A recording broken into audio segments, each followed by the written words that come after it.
Welcome back mga ka-DIY. Bakit Wi-Fi po na sira ito?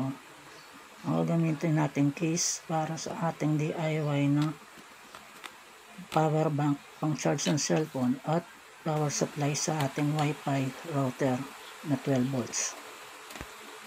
Ito naman po ating step down voltage na 5 volts module para gagamitin natin sa cellphone charger at router ng Wi-Fi 12 volt supply. At ito naman yung voltmeter para malaman natin kung ilan ang voltage ng battery na gagamitin natin. Tanggalin na natin hapon na screw para ma-open siya at matanggal natin yung mga piyesa sa loob.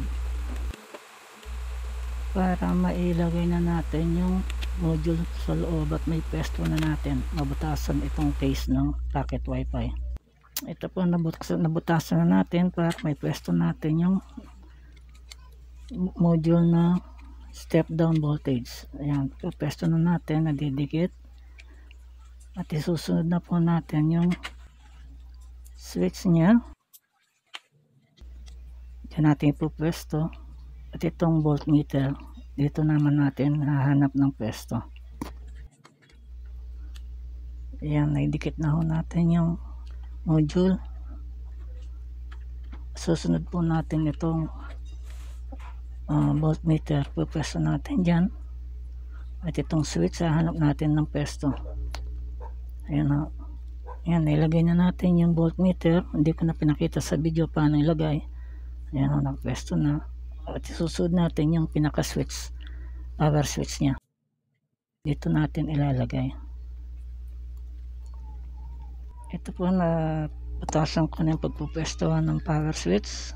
Saka natin ilalagay. Ayan po, naipwesto na natin ang power switch. At ilalagay na po natin yung cable wire galing sa battery papunta sa step down module.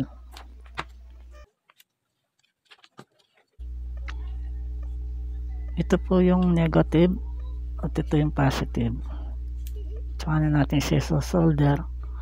Paunahin po natin yung positive line, yung kulay blue na wire.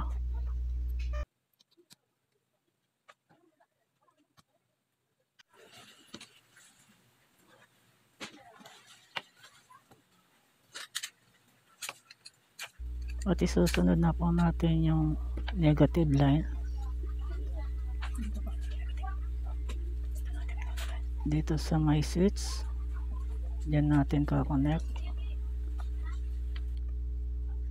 Para yung sa switch naman, connection naman sa negative line papunta sa module.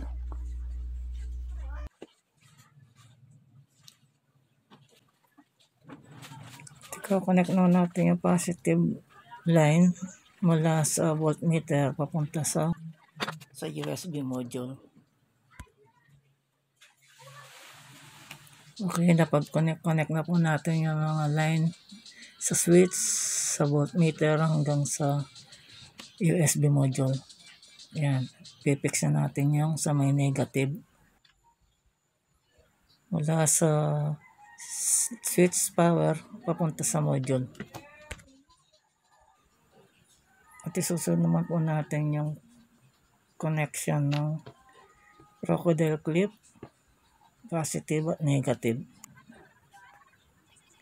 Tsaka po natin sila isosolder or hihinangin para mag-fix yung pagkakalagay natin.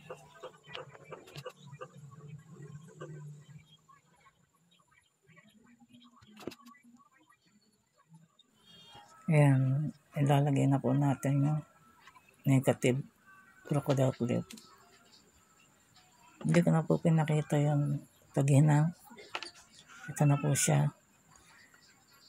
At susubukan natin siyang ilalagay sa motorcycle battery. Tetest natin kung nagpa-function po ang ginawa nating cellphone charger at power supply para sa Wi-Fi router.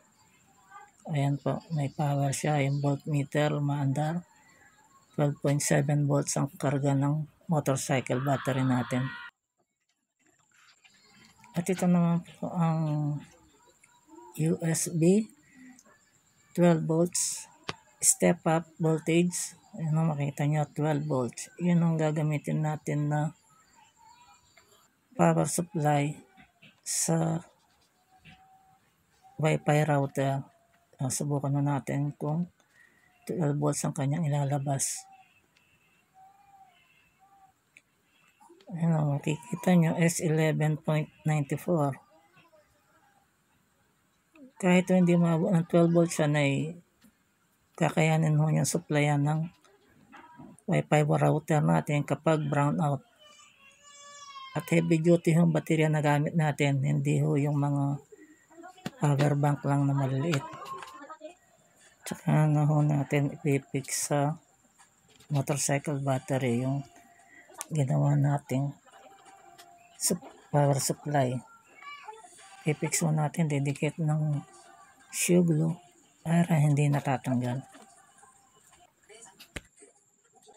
At itry po natin ulit sindihan kung hindi siya nag-malfunction. Ayan, okay pa rin ho siya. Ngayon, itetest na ho natin siya sa Wi-Fi router kung kaya niya supplyan ng 12 volts. Ayan, tapos ulitin mo. Ito may power hose yan sa 12 volts adapter galing sa 220 AC. Tatanggalin natin at ang papalit natin itong galing sa 12 volts battery motorcycle. Ang ginawa natin module. Ayan, antayin natin siya mag-power on. Nagkaroon ng supply ang Wi-Fi router. Lang po natin siya no, mag-ilaw yung Wi-Fi router kung magkaroon ng supply. Yan, kung napansin nyo may ilaw na yung Wi-Fi router natin, ibig sabihin may supply na siya, may connection na. Ito, papakita ko sa inyo yung cellphone na yan, nakakonect na sa Wi-Fi. Ayan o, meron na siyang Wi-Fi signal. Ayan. At subukan naman natin i-connect sa internet. Open natin YouTube. Ayan, nakakonect tayo. Ibig sabihin, successful yung paggawa natin ng power supply ng Wi-Fi router. Okay na yan. At successful ang ginawa nating power supply 12 volts para sa ating Wi-Fi router.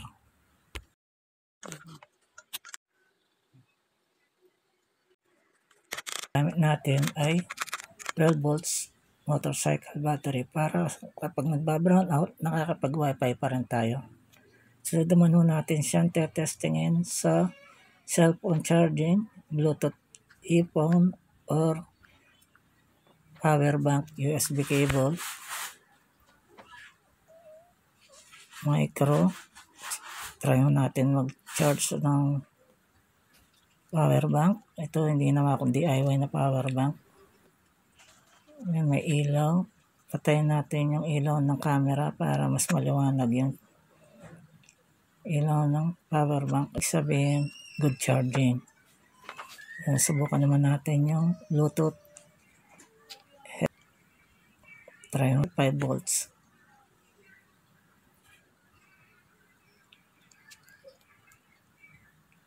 Okay. Ayan. May ilaw din siya, kulay red. Ibig sabihin, charging siya.